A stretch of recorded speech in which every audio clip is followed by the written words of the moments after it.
नमस्कार, मैं हूं श्वेता रंजन। आप देख रहे हैं देश न्यूज़ पर रणनीति। इस कार्यक्रम में हम आपके लिए लेकर आते हैं मुलाकात ऐसी शख्सियतों से जो राजनीति की नई दिशा या फिर देश प्रदेश के अहम मुद्दों पर बात करते हैं। तो इसी कड़ी में आज हमारे साथ हैं डॉक्टर महेश शर्मा। आप गौतम बुद्ध नगर के सांसद हैं और साथ ही भाजपा के एक वरिष्ठ नेता हैं। तो आपका स्वागत है सर। चूँकि सर आप गौतम बुद्ध नगर आपके अंतर्गत आता है, प्रदेश में हर प्रदेश में होती है वैसे तमाम समस्याएं, लेकिन आपके प्रदेश में जब से आपने जिम्मा उठाया है अभी क्या क्या करना बाकी है? क्या आपको लगता है कि किस तरह की समस्याएं आपके सामने हैं अभी? देखिए, मैं जिस क्षेत्र में गौतम बुद्ध नगर की आप बात कर रहे हैं, मैं इसमें 42 साल पहले आया था 1982 में, और मैंने इस क्षेत्र को अपने आँखों के सामने आगे बढ़ते कुछ अच्छाइयाँ, कुछ मीठी यादें, कुछ कड़वी बातें, इन सब के साथ आगे बढ़ते हुए देखा है। सरकारें बदली, शासन प्रशासन बदले, बहुत कुछ हुआ है, लेकिन बहुत कुछ होना बाकी भी है। और ये वैसे भी we are always in search of better than the best. अगर बेस्ट ही दुनिया का अंत होता तो दुनिया ठहर गई होती। तो उस दौड़ में हम सब लोग लगे हुए हैं और उसी दौड़ में गौतम बुद्ध नगर है। और मैं एक सांसद के रूप में मैं क्षेत्र की जनता को धन्यवाद देता हूँ कि उन्होंने एक बार विधायक और 3 बार मुझे लगातार सांसद बनाया है। जनप्रतिनिधि होने के नाते उन सभी समस्याओं के साथ मेरा जुड़ा रहना स्वाभाविक है। मैं अपनी पूरी ईमानदारी से, मेहनत से, शिद्दत से प्रयास करता हूँ कि उन समस्याओं के साथ जुड़ा रहूँ। आज भी आपने देखा, जैसे ही आप आ रहे थे तो बिल्डर बायर्स की समस्या के साथ तमाम लोग उद्वेलित हैं, मिडिल क्लास फैमिली हैं कि रजिस्ट्री नहीं हो रही है। जब मैंने उनको बताया कि ये समस्या की जड़ कहाँ थी, कि 10% पेमेंट लेकर, ज़मीन की कीमत लेकर पोजेशन दे दिया गया, अब वो दंश हम लोग, आने वाली पीढ़ियाँ झेल रही हैं उसको जी। तो मैं समझता हूँ कि बहुत कुछ अभी होना बाकी है। हुआ बहुत कुछ है, और ख़ास तौर पर पिछले 10 वर्षों में अगर आप देखें तो बहुत सारी चीज़ें स्ट्रीमलाइन हुई हैं। लॉ एंड ऑर्डर अपने इस क्षेत्र का जो एक सबसे बड़ी चिंता थी, लॉ एंड ऑर्डर में गुणात्मक परिवर्तन हुए हैं। इंफ्रास्ट्रक्चर डेवलपमेंट में सबसे बड़ा, अगर किसी क्षेत्र को विकास की गति पे जुड़ने का मौका मिलता है तो वो मिलता है एयरपोर्ट के साथ। और एयरपोर्ट भी कोई छोटी मोटी हवाई पट्टी नहीं जी। मैं यहाँ आप आने वाली थी इस सवाल पर। जेवर एयरपोर्ट जो बहुत बदलाव लेकर आने वाला है स्थानीय लोगों के लिए, यहाँ पर बहुत तरह के ऑप्शंस, बहुत तरह के आगे बढ़ने की संभावनाएं जो होंगी वो सामने होंगी। तो उसका पूरी तरह से क्या तैयारी है उसको लेकर? देखिए, उम्मीद है कि 17 अप्रैल के आसपास, अप्रैल माह में ये एयरपोर्ट पूरी तरह से चालू हो जाएगा। अभी 7 दिन पहले इसकी ट्रायल रन हो चुकी है। और उसके बाद आप देखें, गुड़गांवा एयरपोर्ट के बाद प्रगति पर आ गया। मैं एक किसान के पास गया, मैंने कहा बाबा एयरपोर्ट आ रहा है। उसने कहा बाबा मुझे कौन सा हवाई जहाज में बैठना है। उसकी बात भी सही थी, लेकिन जब मैंने उन्हें समझाने की प्रयास किया कि खाली एयरपोर्ट में हवाई जहाज में बैठना नहीं है, 1 लाख लोगों को डायरेक्ट और इनडायरेक्ट एम्प्लॉयमेंट मिलेगा। किसी की गाड़ी चलेगी, किसी का घोड़ा चलेगा, किसी का होटल चलेगा, किसी का ढाबा चलेगा, युवाओं को एम्प्लॉयमेंट मिलेगा। यहाँ जो पेरिशेबल जो फसलें होती हैं, फूल की खेती होती है, हमारे यहाँ एक क्षेत्र है बोड़ा, जिसका खरबूजा पूरे देश भर में मशहूर है। अब उस खरबूजे की लाइफ होती है 48 घंटे, 24 घंटे। अब मैंने जब उन्हें समझाया कि ये बाबा, ये आपका खरबूजा, जिस जहाज़ में आदमी बैठ के जाएंगे, उसकी पीछे की डिक्की के अंदर बैठ के ये खरबूजा भी देश के कोने कोने, हो सकता है विश्व में कहीं पहुंच जाए। तब उन्हें बात समझ में आई कि इससे किस तरह से इकोनॉमी को फ़ायदा होगा, यहाँ के शासन प्रशासन को फ़ायदा होगा। और मैं समझता हूँ कि ज़मीनों के भाव 4 से 5 गुना बढ़ गए हैं। उसी जेवर क्षेत्र के आसपास के 100 किलोमीटर में बढ़ गए हैं। ये ऐसा एयरपोर्ट होगा जो संपूर्ण एयरपोर्ट होगा, कंप्लीट एयरपोर्ट जिसे कहते हैं। कंप्लीट एयरपोर्ट का मतलब, मैं क्योंकि सिविल एविएशन मिनिस्टर भी रहा हूँ, जहाँ यात्री की सुविधा भी हो, यात्री का जाने की सुविधा भी हो, साथ में माल ढोने की सुविधा भी हो, और तीसरी महत्वपूर्ण चीज़ होती है MRO, रिपेयर का, हमारे देश का बहुत बड़ा रिपेयर का बिज़नेस आसपास के देशों में, श्रीलंका में, थाईलैंड में, म्यांमार में जाता है। वो सब सुविधाएं यहाँ उपलब्ध होंगी। तो ये अपने आप में दिल्ली के एयरपोर्ट से 2.5 गुना बड़ा होगा, ये बम्बई एयरपोर्ट से 3.5 गुना बड़ा होगा। तो इस तरह से देखते हुए एक संपूर्ण एयरपोर्ट देखकर ये इस देश का तो साथ साथ अच्छा करेगा ही करेगा, इस गौतम बुद्ध नगर का भाग्य बदल दिया इस एयरपोर्ट के आने से। जी, जहाँ तक मेरी जानकारी है 25 अप्रैल को शायद पहली उड़ान लखनऊ से दिल्ली को आने वाली है, लगभग यही है जी। और उसमें मैंने सुना है कि 50% पहली उड़ान में पैसेंजर जो होंगे वो किसान होंगे, सच है क्या सर? देखिए, ये उस वक्त अभी फाइनल इसका प्रोजेक्ट डिक्लेयर नहीं किया गया है, लेकिन संभावना हो सकती है कि कुछ ऐसे लोग हों जो बेनिफिशियरी हों, वर्कर क्लास हो या किसान हो, जिनकी ज़मीन देकर उन लोगों ने एक त्याग किया है और उनकी सरजमी पर आज एयरपोर्ट बना है, उन्हें भी गर्व लगेगा। तो उनको सम्मान देने के लिए हो सकता है सरकार ऐसा फैसला ले, और मैं समझता हूँ फैसला ठीक भी होगा। जी, लेकिन सर किसान को हवाई जहाज़ में बैठने से ज़्यादा ज़रूरी है उनके मुद्दे सुलझाए जाएं, जिसको लेकर वो रोज़ाना प्रदर्शन करते हैं। तो कहाँ देख रहे हैं आप उत्तर प्रदेश के किसान को, कितना रोष है उनमें, कैसे सुलझेगा ये मामला? देखिए, किसान की समस्याओं लंबे समय से लंबित हैं यहाँ पर, क्योंकि यहाँ ज़मीन एक्वायर हुई, ज़मीन एक्वायर होकर उस पर डेवलपमेंट हुआ। तो किसानों को ये था कि हमारा कंपनसेशन मुआवजा मिला कि नहीं मिला, जो घोषणाएँ उस वक्त समझौती पूरी हुई कि नहीं हुई, इन सभी विषयों पर एक खींचतान की सी दीवार बनी हुई है।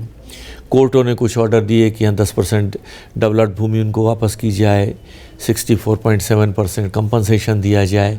इन सब पर पूर्णतः विषय का समाधान नहीं हुआ, लेकिन बहुत कुछ हुआ है। लेकिन जैसा मैंने कहा कि बहुत कुछ अभी होना बाकी है। जो बची हुई ये समस्याएं किसानों की, चाहे वो आबादी की समस्या हो, चाहे मुआवजे की समस्या हो, चाहे लैंड यूज़ की समस्या हो, उन सब का समाधान बहुत जल्द ही किया जा रहा है। और हमारे मुख्यमंत्री जी इस विषय में पूरी तरह से, उन्होंने कहा मेरा किसान किसी भी तरह से सफ़र ना करे, बीच में दलालों के लिए नहीं, सीधे सरकार किसानों से बात करेगी और उनका समाधानों का समाधान करेगी। तो सर, जैसे आप कह रहे हैं कि मुख्यमंत्री जी प्रयासरत हैं लगातार, लेकिन सिर्फ एक जेवर एयरपोर्ट पूरे प्रदेश की चिंताओं को का निवारण नहीं कर सकता है। तमाम अन्य परेशानियां हैं, चाहे वो प्रदूषण का हो, ट्रैफिक का हो, हिंडन नदी, यमुना नदी, मतलब रोज़ाना ऐसी चीज़ें होती हैं। तो उस पर आप पर्सनल तौर पर किसी पर काम कर रहे हैं सर? देखिए, जितनी ये समस्याएं, इन हम सबको टैबुलेट कर कि किस समस्या का समाधान किस विंडो से मिल सकता है, प्रदेश सरकार में है या कोई देश की सरकार में है या कुछ लोकल प्रशासन लेवल पर कुछ चीज़ें अटकी हुई हैं, तो हम उस तरह से उनका समाधान करने का प्रयास करते हैं। जो लोकल लेवल की समस्याएं हैं, लोकल के अधिकारी, जिलाधिकारी, नोएडा के CEOs वगैरह से मिलकर उनका समाधान कराते हैं। कहीं कोई शासन की नीतियों से अगर कोई प्रभावित होना होता है तो मुख्यमंत्री जी समय समय पर आते रहते हैं, उनके माध्यम से इसका समाधान कराते हैं। तो आपको क्या लगता है ये जो मॉडल है डबल इंजन की सरकार, वो वास्तविकता में मतलब धरातल पर उतर कर सफल हो पा रही है? देखिए, आज आप गौतम बुद्ध नगर ने अपनी पहचान, आसपास के क्षेत्र थे, फरीदाबाद था, गाजियाबाद था, गुड़गांव था, इन सब के बीच में गौतम बुद्ध नगर ने अपनी एक अलग पहचान बना ली है। विश्व स्तर के लोग आज पहचानने लग गए हैं गौतम बुद्ध नगर, नोएडा, ग्रेटर नोएडा क्या क्षेत्र है। वहाँ इन्वेस्टमेंट कर रहे हैं, लॉ एंड ऑर्डर की वजह से इन्वेस्टमेंट कर रहे हैं। सिंगल विंडो सिस्टम में जो डिलीवरी सिस्टम है, अगर किसी को ज़मीन चाहिए वो उनको मिल रहा है। इन सारे विषयों को अगर हम सोच कर चलें तो सब चीज़ें अच्छाई की ओर अग्रसर है। सर, एक नोएडा के साथ अच्छी बात यह है कि ये दिल्ली से सटा हुआ है, लेकिन दिल्ली के चुनाव में अगर देखें, विधानसभा चुनाव अब फरवरी में है, क्या भूमिका होती है नोएडा की, और क्या आपकी भूमिका उसमें कुछ होने वाली है कि दिल्ली में भाजपा कई सालों से प्रयासरत है और पिछले 2 चुनाव में देखा जाए तो बहुत अच्छा प्रदर्शन नहीं रहा, तो आपका कितना प्रभाव वहाँ हो सकता है? देखिए, दिल्ली और नोएडा को अलग करना ही मुश्किल है। एक पतली सी सड़क की दीवार है कि ये दिल्ली है और ये नोएडा है। और तो मैं समझता हूँ कि दोनों की ज़रूरतें, दोनों की राजनीति, दोनों की सामाजिक समस्याएं लगभग ओवरलैप करती हुई हैं, और उस ओवरलैप में यहाँ की चीज़ों का वहाँ प्रभाव, वहाँ की चीज़ों का यहाँ प्रभाव बहुत 100% तो नहीं, लेकिन कुछ हद तक वो प्रभावित करता है। पार्टी समय समय पर विभिन्न जिम्मेदारियां देती है कि हमें क्या क्या जिम्मेदारियां देकर इन चुनाव के अंदर भी सबको हमको जिम्मेदारी मिलने वाली है। हम सब अपने तैयारियां के साथ लगे हुए हैं कि इन जिम्मेदारियों को पूरा करें। सर, बात करते हैं अभी देश में मौजूदा राजनीतिक हालात जो हैं, संविधान पर चर्चा, वन नेशन वन इलेक्शन, तमाम ऐसे मुद्दे हैं जिस पर लगातार बहस छिड़ी हुई है। एक एक करके टच करती हूँ, आपकी राय क्या है sir one nation one election पर? देखिए, ये बहुत पुरानी मांग है और वक्त की सम्यक ज़रूरत के अनुसार से आज मैं इस ज़रूरत को समझता हूँ कि पूरे साल भर कहीं ना कहीं चुनाव होता है, आचार संहिता लगने के कारण प्रगति रुक जाती है, अधिकारी राजनेता सभी इसी काम में लग जाते हैं कि साहब क्या करें, आचार संहिता लगी हुई है, करोड़ों रुपया सरकार का खर्च होता है, समय ख़राब होता है। तो मैं समझता हूँ इस देश की ज़रूरत को समझते हुए ये एक बहुत बड़ी ज़रूरत है जिसको हमारे यशस्वी प्रधानमंत्री नरेंद्र मोदी जी ने समझा है। सर, एक मुद्दा तो है इसमें जो कि चलिए 5-5.5 लाख करोड़ का खर्च आता है अगर हम अलग अलग चुनाव कराते हैं। वैसे कह रहे हैं कि 50,000 करोड़ के करीब ही तो एक बहुत बड़ा फंड जो है उसको बचाया जा सकता है। लेकिन हमारे देश को देखते हुए जो इतना विस्तृत है, इतना फैला हुआ है, अलग अलग तरह के कई स्टेट्स हैं, उसमें क्या लगता है कि इस तरह का सिस्टम वर्क कर पाएगा? देखिए, ये लागू करने से पहले एक्सपर्ट्स ने इस पर बहुत अच्छी स्टडी की है कि इसके क्या फ़ायदे होंगे, क्या नुकसान होंगे। और जैसी बात है, जब कैबिनेट ने पास किया है तो इन सभी कोणों से इसकी जांच हो गई है और जांच होने के बाद ही ये तय किया गया है कि ये राष्ट्र हित में है कि ये लागू किया जाए। लेकिन सर कैसे होगा? जैसे मान लिया कि अब कई स्टेट्स में ऐसे होंगे कि 2 साल बाद सरकार ख़त्म हो जाएगी वहाँ की, फिर वहाँ कैसे चुनाव क्यों नहीं होंगे? मतलब व्हाट इज द सिस्टम? देखिए, पहली बार सब कुछ एडजस्ट करना पड़ेगा, उसके बाद ये सिस्टम लगातार बन जाएगा। ओके। अगर हम ध्यान करें 1947 के बाद अगला चुनाव 1952 में ही हुआ, 51-52 में यही प्रक्रिया थी। तो अब ये विषय के साथ साथ जो दिक्कतें आई हैं इनके वाया मीडियाज ढूंढ लिए जाएंगे और ढूंढ लिए गए हैं बल्कि, और उसी के बेस पर काम हो। संविधान का मुद्दा सर, संविधान पर लगातार 2 दिन से बहस छिड़ी हुई है। What is your take? देखिए, मेरा टेक ये है कि संविधान हमारे लिए एक जीवन है, हमारी आत्मा है, हमारी, कहते हैं ना कि नदी अगर 2 किनारों में बहकर चले तो कल आवाज़ अच्छी लगती है, किनारे तोड़कर अगर वो बाढ़ का रूप ले तो पीड़ादायक होती है।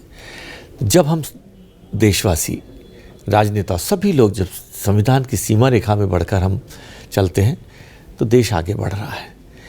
लेकिन उन डबल स्टैंडर्ड्स की बात क्या करें कि वो मुँह में बगल में छुरी मुँह में राम, उस स्थिति को देखते हुए कि लोग संविधान की किताब दिखाते हैं, लेकिन जब विषय आता है संविधान पर अपनी जिम्मेदारी को पूरा करने का तो एक कदम पीछे हट जाते हैं।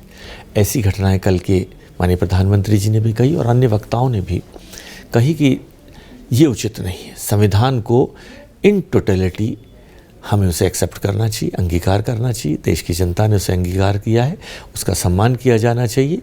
ये कोई मजाक करने की या हंसी मजाक की चीज़ नहीं है कि हम संविधान की किताब यहाँ पर लगाकर घूमते रहें और कहें संविधान को हमें दिल से लगाकर।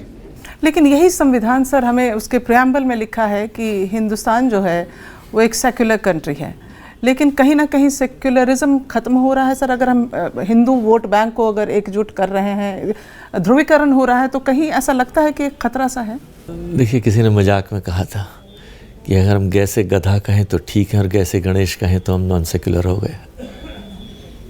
है इसका जवाब किसी के पास? क्या देश में हिंदुत्व की बात करना गुनाह है क्या? क्या देश के अल्पसंख्यक यहाँ सुरक्षित नहीं है क्या? क्या इस देश के राष्ट्रपति तक, राष्ट्र के जजों तक, उच्च पदों तक मुस्लिम या अन्य जाति के लोग, धर्म के लोग नहीं बैठते हैं क्या? तो ये जो सेक्युलरवाद की जो चिल्लाहट पैदा करने वाले लोग हैं, ये अपना राजनीतिक हित साधते हैं। इससे वो देश और संविधान का हित साधने की बात नहीं करते, वो अपने राजनीतिक हित साधते हैं। सर, अगर हम नोएडा, ग्रेटर नोएडा की बात करें कि स्मार्ट सिटी बनाने के लिए अभी किस तरह के स्टेप्स उठाए जाने की ज़रूरत है कि ये एक स्मार्ट सिटी के रूप में अपने आप को इंकित कर सके? देखिए, हम उस ओर अग्रसर हैं कि ये स्मार्ट सिटी की श्रेणी में, बल्कि अगर माने तो स्मार्ट सिटी की श्रेणी में ऑलरेडी है, क्योंकि प्राधिकरणों का हिस्सा है ये, तो इसलिए इसको स्मार्ट सिटी की योजना में नहीं लिया गया है। कुछ गलतियाँ हुई सेक्टर, जैसे आप 30 साल पहले जिस दिन उन्होंने ये शहर प्लान किया, उन्होंने 10, 15, 20 सालों की प्लानिंग करके कर दी। आज वो सड़कें छोटी पड़ने लगी हैं। उस वक्त ये मानते थे कोई एक सेक्टर है जिसमें शायद साइकिल वाले लोग ही रहेंगे, अब वहाँ बड़ी गाड़ियों वाले लोग रह रहे हैं, तो उन्होंने सड़क ही 6 मीटर की बनाई। तो ये सब ऐसी समस्याएं थी। शहर में कूड़ा घर बनाना भूल गए थे कि ऐसी ऐसी चूकें हुई। तो मैं समझता हूँ स्मार्ट सिटी, अब एयरपोर्ट आने, हाई मेट्रो आने, इन सब के बाद ये स्मार्ट सिटी की श्रेणी में ऑलरेडी आ चुका है, इसलिए इसको नहीं लिया गया था। मुझे ध्यान है पिछले बार CPWD और हमारे अर्बन हाउस मिनिस्ट्री से हमने पूछा था, तो बोले इसलिए हमने इसको नहीं लिया है। सर, स्थानीय लोगों को रोजगार के अवसर वगैरह तो मिलेंगे, लेकिन वो एक अलग एरिया है जेवर का जहाँ पर डेवलपमेंट है, लेकिन अभी किस तरह के प्रोजेक्ट्स वहाँ और आ रहे हैं? क्योंकि जब एयरपोर्ट आता है अपने साथ तमाम और चीज़ें लेकर आता है, होटल, हॉस्पिटल, तमाम और चीज़ें, तो किसी और प्रोजेक्ट पे वहाँ साथ में वर्क हो रहा है? देखिए, मेडिकल डिवाइस का वहाँ पार्क बना है। अभी इसी महीने में उम्मीद है कि शायद मुख्यमंत्री जी फिल्म सिटी का भूमि पूजन करेंगे, और इंडस्ट्रियलिस्ट जो विदेशों की इंडस्ट्रीज़ हैं वो आकर वहाँ पर बस गई हैं। तो मैं समझता हूँ ये सब चीज़ें मिलकर अगर हम समझें तो इसका क्षेत्र असर खाली 5 किलोमीटर में नहीं पड़ता, 100 किलोमीटर से ज़्यादा में पड़ता है। इसका असर खुर्जा, जेवर, मथुरा तक, आगरा तक, यानी वहाँ तक भी इसका असर पड़ा है। सर, आप लोगों से घिरे थे, ये बहुत बड़ा मुद्दा है नोएडा में कि, और ख़ास तौर से एक पिक्यूलियर प्रॉब्लम है नोएडा की कि ज़मीन खरीदार, मकान के खरीदार और बिल्डर, इनके बीच एक लंबे समय से मामला चल रहा है। तो अभी आपसे सब लोग मिल के भी गए, लेकिन ये सॉल्व कैसे होगा? क्योंकि लोग अपना किराया भी दे रहे हैं, लोग बैंकों के लोन भी चुका रहे हैं, फिर ये सॉल्व कैसे होगा? देखिए, हमारी सरकार ने रेरा बनाया। आपको ध्यान होगा ये विषय मैंने पार्लियामेंट में उठाया था, और उसके तुरंत बाद भारत सरकार ने अमिताभ कांत जी की एक समिति बनाई, जिस समिति ने अपनी राय दी, शासन ने उसको अंगीकार किया, और अंगीकार करने के बाद उसमें बहुत कुछ बदलाव आया है।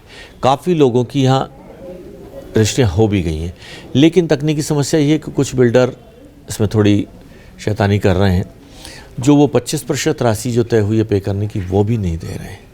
तो इस विषय को समझते हुए मुझे लग रहा है, लेकिन फिर भी हमारी सरकार इस विषय में, प्रधानमंत्री जी भी और मुख्यमंत्री जी भी इन बायर्स के साथ हैं, ताकि इनकी रजिस्ट्री का विषय का जल्दी से समाधान हो। क्योंकि प्रोजेक्ट्स NBCC को भी दिए गए कई प्रोजेक्ट्स, लेकिन उसके बावजूद भी वो प्रोजेक्ट्स अभी तक हैंड ओवर नहीं हुए हैं।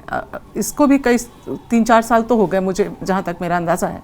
तो NBCC को हैंड ओवर होने के बाद भी दिक्कतें क्या हैं सर? देखिए, हर इन प्रोजेक्टों की समस्या एक दूसरे से उलझी हुई है कि उनके नक्शे पास नहीं हुए, किसी की पेमेंट नहीं आई है, किसी की बिल्डर ने पेमेंट नहीं करी है।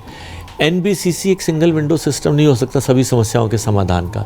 कुछ काम उसने NBCC ने अच्छे किए हैं, लेकिन हम ये मान लें कि सारी बीमारियों की एक ही दवा NBCC है, तो संभव भी नहीं है। तो बहुत बहुत शुक्रिया आपका सर, धन्यवाद बातचीत करने के लिए। तो आज के इस एपिसोड में फ़िलहाल इतना ही। आपसे फिर मिलूंगी एक नई शख्सियत के साथ। फिलहाल आप मुझे दें इजाज़त। नमस्कार।